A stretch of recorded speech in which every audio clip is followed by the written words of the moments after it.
नमस्ते दोस्तों, मेरा नाम पूजा है और मैं 24 साल की हूँ। मैं जयपुर की रहने वाली हूँ।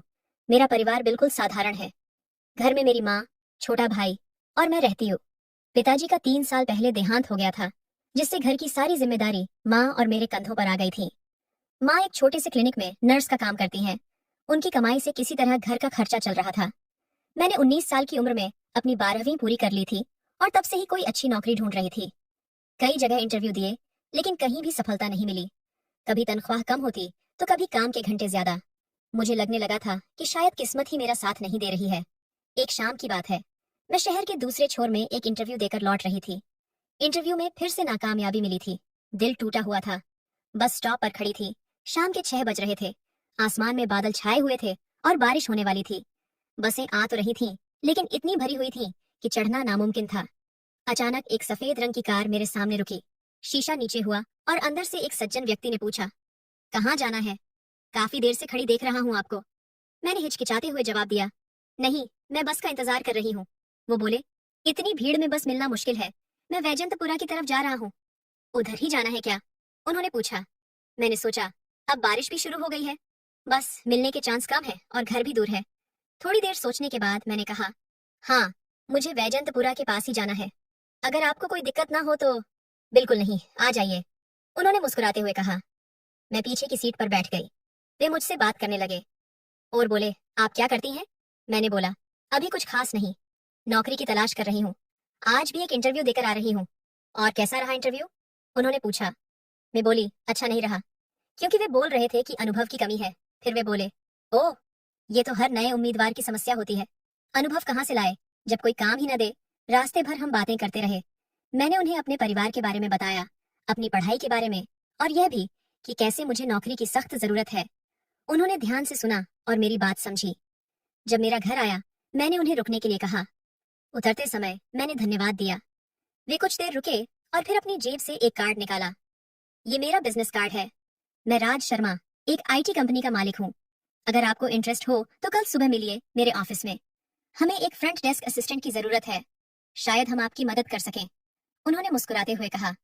मैंने कार्ड लिया, एक बार फिर धन्यवाद दिया और अंदर चली गई। घर में माँ चिंतित थी कि मैं इतनी देर से क्यों आई। मैंने उन्हें सारा किस्सा सुनाया और वह कार्ड दिखाया। माँ थोड़ी चिंतित हुई। अजनबी पर भरोसा करना ठीक नहीं होता बेटा, वे बोली। रात को मैंने वह कार्ड फिर से देखा। Raj Sharma, CEO, Innovative Tech Solutions. एक बड़ी कंपनी लग रही थी। मैंने इंटरनेट पर सर्च किया तो पता चला कि यह वाकई में एक अच्छी कंपनी है। मैंने तय किया कि अगले दिन जाकर देखूंगी। क्या पता किस्मत साथ दे जाए। अगली सुबह मैंने अपने सबसे अच्छे कपड़े पहने, थोड़ा मेकअप किया और ऑफिस के लिए निकल पड़ी। कार्ड पर जो पता था वहां पहुंची तो मैं हैरान रह गई। एक बहुत ही बड़ी और शानदार इमारत थी। मैंने रिसेप्शन पर जाकर राज सर से मिलने की बात कही और अपना नाम बताया। रिसेप्शनिस्ट ने मुझे 5वीं मंजिल पर जाने को कहा। मैं लिफ्ट से ऊपर गई और उनके केबिन के बाहर पहुंची। दिल धड़क रहा था। धीरे से दरवाजे पर दस्तक दी तो अंदर से आवाज आई, कम इन।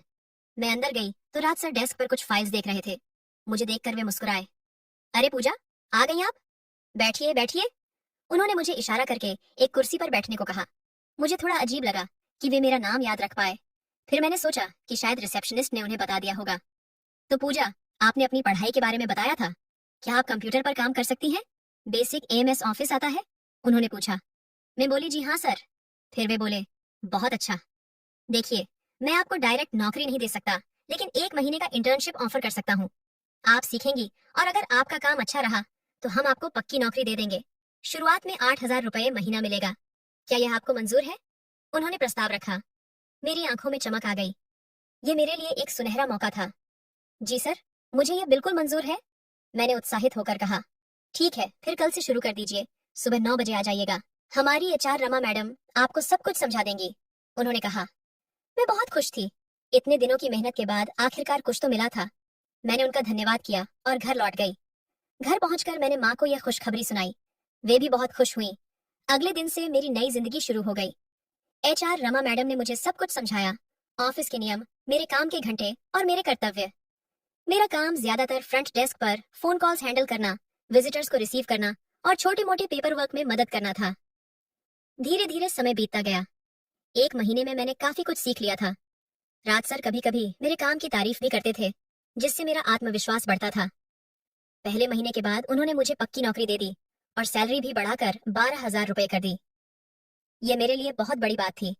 लेकिन 3 महीने बाद मुझे कुछ ऐसी बातें पता चली जिनसे मैं परेशान हो गई।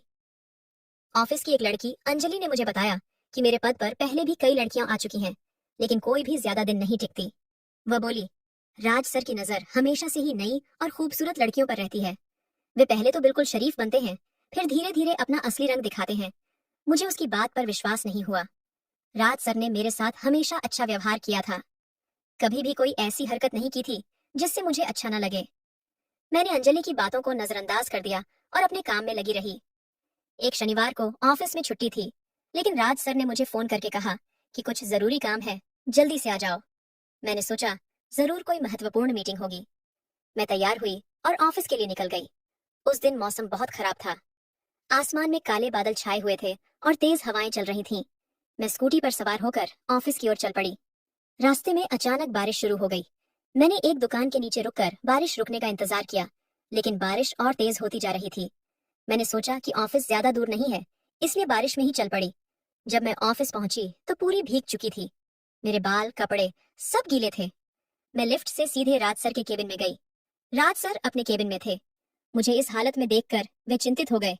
अरे पूजा, तुम तो पूरी भीग गई हो, ऐसे कैसे काम करोगी? तुम्हें बुखार हो जाएगा।